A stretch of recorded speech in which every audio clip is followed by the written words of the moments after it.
Welcome back to the Newsmaker. The big newsmaker of the day undoubtedly is the deal that has taken place between Escorts and Kubota, where the Japanese JV partner Kubota has raised their stake in Escorts. Now we do have Bharat Madan, who's the CFO of the company, to take us through the deal contours and to tell us the rationale as well. Bharat, thanks so much for joining us. We do know the deal contours, but you tell us, what are the nitty-gritties of the deal and what's the rationale behind it? Sure, Sonia. So I'll just explain the transaction structure, the way it's been worked out. So as you know, Escorts will be issuing preferential shares to Kubota, which will be roughly about 6.5%. So currently Kubota holds about 9.1% in the company. And as you know, there's one scheme which is pending with the court for the reduction of first phase of capital, which are the shares which are forming part of the trust, which was about 10% pre-allotment last year. So that scheme is not yet approved. So once that scheme is approved, so that will bring Kubota to about 16.38% after the reduction of those share capital. And currently the structure is the current management, the promoters will continue to be there. They are not selling even a single share in the company. So Mr. Nikhil Nanda will continue to be the chairman and managing director of the company. And there's an arrangement which has been put into place, which is a shareholder agreement which we are signing between both the shareholders, which will likely allow Kubota to come in as a joint promoter. Now that this is going to trigger because it's a joint control which is coming into play. So there will be change in control from sole to joint. So that will bring the triggering of an open offer, which Kubota has announced. So the issuance of preference shares and the open offer is kept at the same price of 2,000 rupees per share. So post open offer, which is for 26% of the capital. So the Kubota stake will likely go up to 44.8%. Now that's assuming they get the entire tendering of 26% in the open offer and this preferential allotment is done. So the ultimate structure is there's an intent by the board and they have actually allowed this to be evaluated and look at the feasibility of cancelling the balance shares also in the lying in the trust, which is close to 15.5% right now. If we exclude the first phase, the capital reduction, which is still pending with the court, which will be decided after the deal is closed and both the open offer and the preferential issue are decided. So essentially, after that deal, what will happen is the Kubota shareholding after the second capital reduction will likely go up to about 53-54% level. And there'll also be another family, which is the existing promoter, will go up to the individual stake to about 14%. So the entire story is that there has to be a single exclusive vehicle for the company in India, for both partners in India. So Escorts will remain an exclusive vehicle for both the partners.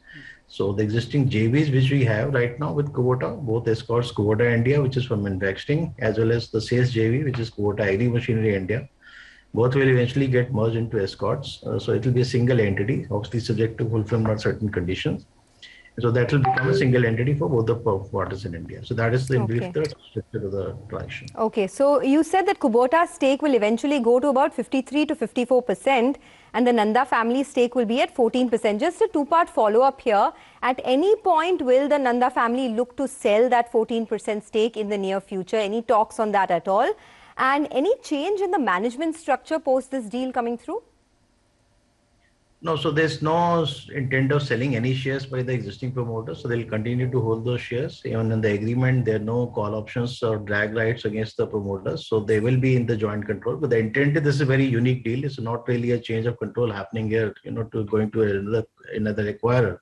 So this is like a friendly deal, which we are doing with the Kubota, because the relationship we has grown in the last 5 years working and dealing with them. So both the parties have been very, very comfortable in dealing. So it started with the negotiation and started with the joint venture, which we had with the manufacturing. And essentially last year it led to Kubota buying 10% into our company and we buying 40% stake in the sales JV.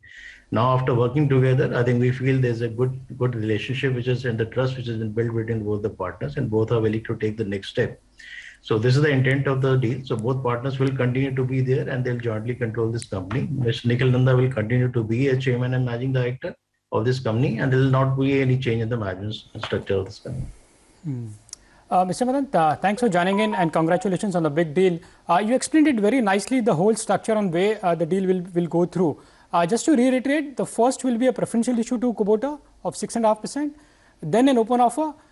Just a clarity on the share reduction part, the stake entire trust which is held in that the 25%, it will be cancelled in two tranches, right? First 10%, the 1.2 crore shares, and the remaining you still need an approval. So the remaining will come after the open offer, is what you are indicating? Yeah, so after the closing is done and both the deals for preferential and open offer is over, which we expect should be over by end of March. So after that, the board will evaluate and then look at. So the intent is to cancel those balance shares also after this is done. Correct. But for the first leg of 1.2 crore shares for which you had asked for an NCLT approval, has that come? Because I think the order is still not passed, I believe. So are you expecting that very soon? Yeah, so the order has been reserved. So there's a hearing which happened in the end of October. So after that, there's no fresh hearing date has been announced. So whenever it happens next, we expect it should happen very soon, maybe in a few weeks' time. So the first reduction should happen now, maybe in a few days or a few weeks. Okay. So that is on the deal contours, but Mr. Madan, just to understand what is the future roadmap of this association, because in the press release, Kubota says that they will consider developing and manufacturing of basic combine harvesters and construction machineries as well. Over the next, say, 6 to 12 months, once this deal goes through in its entirety, what could the roadmap be? Yeah, so as you know, India is the largest tractors manufacturing market in the world. So obviously this tractors which are made in India, we have been supplying to various countries, all the emerging countries actually, India is the base for sourcing those tractors. So we've seen it happening in the industry and we also seen the way the export volume has been growing. So Kubota has been very bullish on Indian market as well as for sourcing those sort of requirement, for the products from India. So the intent of the partnership is not be restricted to tractor. This is getting extended to tractors, the other implement space, including harvesters, combined transplanters, and maybe even other implement space, and also going beyond that to construction equipment as well as the engine manufacturing.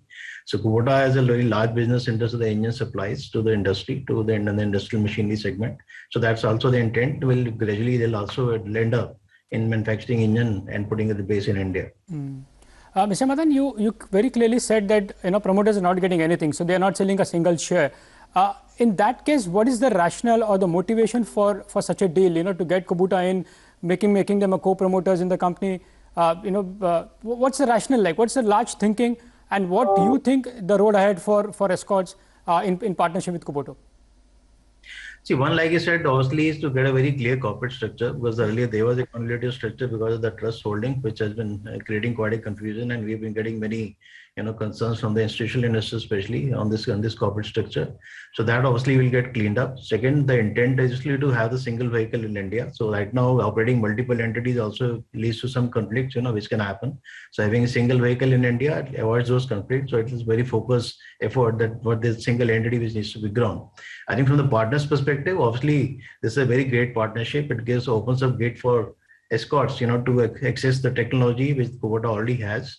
And they're also intending to open up a major R&D center in India, which will be a global R&D hub, outside the Japan, which will be the largest hub which they're planning to do, which will be there within this company. And a lot of sourcing requirement which will happen, which can get met from India. And obviously in going forward, they're looking at innovation, which is another, I think, very key. So I think in the new product development and the space, they think India has a lot of opportunity. And it's not only the domestic consumption story, but also in terms of the sourcing base for the global markets, which can actually play out very well for both the partners. Okay. Mr. Madan, a word on the open offer. There is a 26% open offer, as you rightly pointed out. Have you reached out to the large shareholders? I'm specifically asking for someone like Rakesh Jhunjhunwala. He owns a large chunk and he's been very bullish on Escorts for many years now. You all have a very good relationship with him. Have you all reached out to the large shareholders and what they intend to do? And if not, if most of the investors don't participate, how is that Kubota's stake will go up beyond that 16-17% that you explained?